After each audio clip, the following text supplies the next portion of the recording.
महाडमध्ये मनसेच्या पदाधिकाऱ्याला मारहाण करण्यात आली। आरोपींना अटक न केल्यास सोमवारी महाड बंद करण्याचा इशारा देण्यात आला।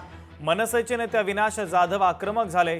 न्याय मिळाल्याशिवाय शांत बसणार नाही, मनसेचे नेते अविनाश जाधवांनी इशारा दिलाय।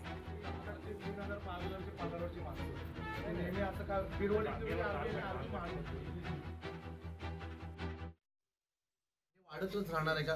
कारण हा हल्ला पहिला नाहीये, ह्याच्या आधी उभाटाच्या पदाधिकाऱ्यांवर पण हल्ला त्या लोकांनी केलेला आहे। आपण काय नक्की बीडमध्ये राहतो,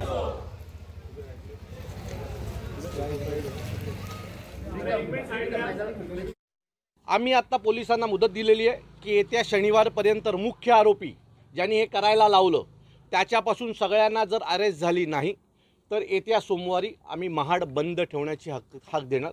आणि या महाड बंदला महाराष्ट्र नवनिर्माण सेनेचे मुंबईचे सर्व नेते, आजूबाजू परिसरातले सगळे पदाधिकारी उपस्थित राहतील।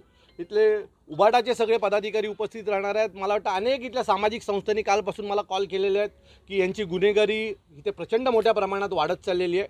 सो या सगळ्या गोष्टीला जर उत्तर द्यायचं असेल आणि गुन्हेगारी खपवून घ्यायची नाही हे जर महाडकरांना दाखवून द्यायचं असेल तर सोमवारी होणाऱ्या आमच्या महाड बंदमध्ये या सर्वांनी सहभागी होणं गरजेचं आहे।